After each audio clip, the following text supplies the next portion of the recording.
Hello, and welcome to the Development Podcast from the World Bank Group, coming to you from Washington, D.C. I'm Samuel. In this episode, the technology changing the way the world works, from farming to finance, AI. We explore the ways in which artificial intelligence is being used across the globe at the grassroots level. We'll hear from India, Papua New Guinea, and Kenya. AI won't replace our teachers, but become a partner for them. But in addition to potentially unlocking economic growth, how do we ensure AI can work for all of us? The digital divide means a third of the world's population still doesn't have internet access. Will we see an AI divide? We get the view from the World Bank. Maybe some jobs will be replaced, but hopefully more interesting and better paid jobs will be created. We also hear from Google.org about their impact partnerships and projects. One of the things that I think is most important in getting these solutions right is that we're coming to those who best understand the problem, who are proximate to the communities that they're serving. And why AI can be a controversial tool when it comes to refugees. What will AI mean for development? Can it supercharge progress towards the Sustainable Development Goals? Or will it deepen the existing divide? That's all coming up in this podcast.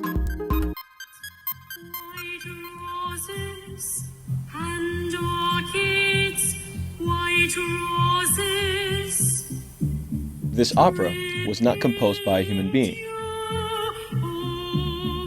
This voice is not that of movie star Tom Cruise. Seriously though, everybody here, very nice. They were very all polite. generated by artificial intelligence. You'd be hard-pressed not to have noticed AI dominating the news headlines.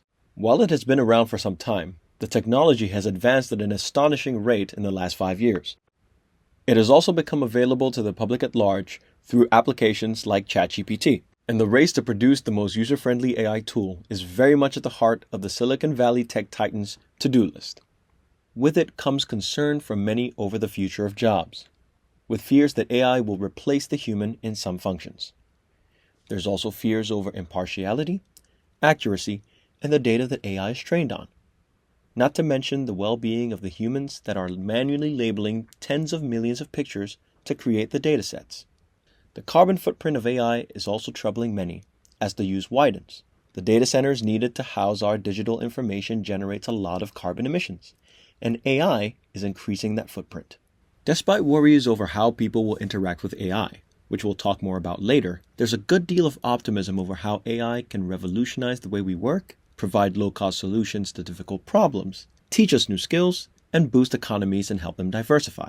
We may be some way off sitting back on the beach enjoying our leisure time while the machines do all the work, but AI can be a tool to help us do our jobs better, as our producer Sarah Trenner found out. The enticing sound of tropical waves in Kimber Bay, Papua New Guinea.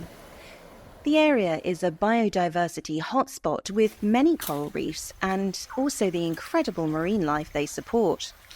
It's the home of Naomi Longa, a conservationist passionate about protecting the reefs of Papua New Guinea and beyond. We empower indigenous women and local women around Papua New Guinea with the training, skills and resources that they need. Her NGO, the Sea Women of Melanesia, helps women to establish marine conservation areas where they can take the lead in managing their precious ocean resource. And these are the areas where people or the local people already have that connection to the reef and they own the reef. To Naomi, respecting the deep cultural ties that these communities have to coral reefs is vital to her work. But also is artificial intelligence. Naomi is marrying traditional knowledge and practices with cutting-edge technology. Yeah, with the Reef Cloud AI software that we're using, we upload those images onto the project and then the AI crawls through all these images and spit out the data, letting us know how many coral cover estimates it's got. If there's a disease or a bleaching happening, it will also spit out those data. We can have different data from different year and then we can compare like the changes happening. So like if the coral covers decreases, then we know instantly from that software. Most of the areas Naomi works in do not have good or even any data connections, but she still manages to use AI to gather vital information. She has to process it later on. Naomi is also using the technology to store and translate traditional songs, stories, and culturally significant pieces of information alongside the reef monitoring and modelling data. This song is one from her village. It's called Tahe. Yeah, very useful tool. And now we're gonna have this what it's called the dashboard, community dashboard, where we can get information from the community, not just general information about the coral reef, but also if they have like a story or a particular site of interest to them, then we can also collect this information. It is also available for younger generation to utilize. Let's head over to India now, where AI is being trialled in many different educational settings. Hello, I am Snehal Joshi, Principal of Shikha Academy in Mumbai, India. Shikha Academy caters exclusively to children from financially disadvantaged backgrounds. We have a research and development institute in our school called the Shikha Institute of Education and an AI tech development company called Shikha Labs. We have piloted an AI teacher coach named Sakhi at the school. We are testing Sakhi for personally coaching our teachers to make their pedagogy more student-centered. We have also developed Gen AI apps in-house, such as lesson plan assessors, discussion guide generators, rubric creators, and assessment generators. These tools help augment our teacher capacity and also save a significant amount of planning time and stress. Our team definitely finds it extremely useful. I think AI will surely play a significant role in India's education field. It can help us leapfrog Indian education by quickly scaling the best practices. However, it is essential to be mindful that while we can offload some tasks with precise instructions, mentoring and some higher order practices will still rest with humans. AI won't replace our teachers but become a partner for them. And last, by no means least, I asked one young Kenyan farmer how he feels about AI and how he thinks it will encourage others to consider a profession in agriculture. My name is Fred Monene. I'm a young farmer and a social media influencer going by the name Farm with Fred. In my case, I'm using it to monitor the weather pattern. I'm also using it to monitor pests and diseases in my farm. And in the near future, I'm planning now to take the next step of adopting or integrating mechanization and AI in my farm. That is the use of drone. That is the use of AI-driven tractor, because the future is AI. When we talk of technology, we cannot miss the AI. AI is a tool that will drive the technology that you're adopting or the technology that we plan to adopt to make it easy and to be able to eliminate inefficiency. And I'm very happy that agriculture is taking the center point in adoption of technology to be able to produce more, to produce efficiently, and to produce at a less cost. Now those are some really interesting snapshots of how AI is currently being used at the grassroots level, and also gives us some idea of the versatility of the technology at hand. But what about the big picture? The IMF in January of 2024 estimated that AI will impact about 40% of jobs globally, replacing some and complementing others. So, is this the new industrial revolution? I invited the World Bank's Christine Shenwei Shang to our studio in Washington, D.C. to find out. We hear a lot about AI, right? From the dystopian sci-fi thing, Terminator and all that, to really enhancing impact on the scale of the Industrial Revolution, pretty much, right? So how is AI already being used in the developing world? And how do you see it expanding across a range of areas where the World Bank is working, like education, healthcare, and agriculture? Artificial intelligence is nothing short of revolutionary in emerging and developing economies. If you think about the scale and also the speed that digital technologies reach to people. It took 75 years for fixed telephony, but for ChatGPT, it was only 2 months. So it is really unprecedented. For example, in education, AI can bridge the deficits caused by teacher shortages. So AI can really help with customized class work plans and also enable self-guided learning programs that really help in improving education equity, but also quality. For example, in India, students using AI-powered personalized learning tool scored higher in Hindi and in mathematics. Maybe one more example would be in the agriculture sector. We have seen a lot of the drones and the satellite. They enable collection and classification of information and images that allow farmers to oversee, large pieces of land to manage soil health, optimize water, fertilizer, and pesticide levels. This way, they can boost crop yields and also contribute to food security. I was having a chat with Minister Tijani of Communications, Innovation and Digital Economy from Nigeria. And he actually mentioned to me that digital devices with AI-enabled apps made farming jobs so much more attractive to young people in his country. So to me, this is so important because we need to generate a lot of jobs, especially in Africa for youth. I'm glad you mentioned Minister Tijani. It's very inspiring. Very inspiring. But we can't talk about AI without talking about risks. There are risks inherently in every technology. And in AI, it's particularly around cybersecurity, misinformation, and privacy.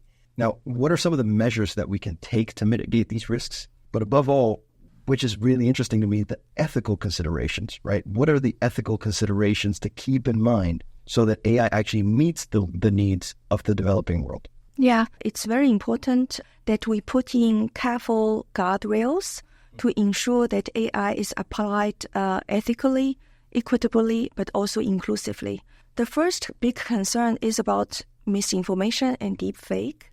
And the quality of data fed into the AI systems is crucial because AI models really rely on this data to learn and make prediction. Poor quality data can lead to distorted and incorrect predictions and outcomes. To prevent this, we are including validation layers that check the output against factual data and also assess consistency. There's also the issue of algorithmic biases. AI systems can sometimes perpetuate existing biases because they learn from historical data that may reflect societal prejudice. Just to take an example, if we are using AI model for recruitment, then we need to make sure that the data that we are using is really diverse. And also, that covers all demographic groups. In addition, we should implement measures for algorithmic transparency, conduct regular reviews or audits to identify and correct any biases that may arise. AI relies heavily on data, again, and which can lead to privacy breaches if not handled properly. So establishing robust data governance frameworks that prioritize user consent and data security is essential. Let's talk jobs, labor market, right? That's what we're all scared of. I'll speak for myself. It terrifies me. Yeah. And, as a communicator, and they say we're safe, but you never know. So one of the really early concerns about AI is the impact that it's going to have on the labor market. Machines, replacing jobs that hundreds of or maybe thousands of people do in one factory, taken over by machines. Such jobs have been in abundance, especially in the developing world, just because there's so much cheap labor or affordable labor in those markets. How can countries and institutions like the World Bank confront this challenge? There's such a big demand for creating jobs for youth, especially in Africa, in South Asia, in East Asia as well. And we all know that AI can augment workers in some tasks, but replace workers entirely in some other tasks. But overall impact, it's really hard to predict at this point. But when we look at the history, in the past, the introduction of innovative technologies often actually expand job opportunities and give rise to novel and better paid occupation. More than 60% of employment in the US in 2018, those job titles, they didn't exist in 1940. And also in Latin America, half of the 20 fastest growing skills are linked directly to new technologies. And in India, the demand for AI-related skills has been growing so exponentially since 2016. So all of these statistics somehow give me hope that new technologies actually will expand opportunities. So I'm just trying to say that maybe some jobs will be replaced, but hopefully more interesting and better paid jobs will be created. So that's what every government needs to focus on, is to really skill up and reskill workers so that they will be ready when these new jobs become available. Thank you again to Christine for coming to talk to us in studio. Let's hear a bit more about the kinds of programs and partnerships where AI is taking the lead. Sarah Trenner caught up with Bridget Hoyer-Gosling, a director at google.org. We have a number of applications. We work in partnership with NGOs. One of the things that I think is most important in getting these solutions right is that we're coming to those who best understand the problem, who are proximate to the communities that they're serving. And we work to enable them with funding, of course, but also with technical expertise to develop those solutions.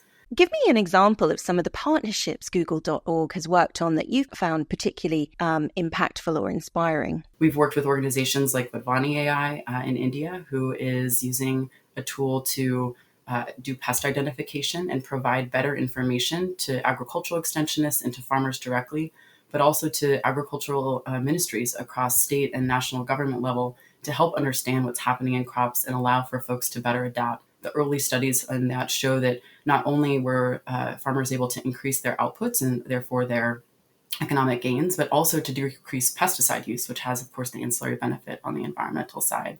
We've also seen big, huge projects on the climate action front, projects like Climate Trace, where we've again brought funding and our technical expertise to a set of organizations looking to really create real-time tracking for greenhouse gas emissions at a global scale, and to do that in a way that provides totally open data down to the site level.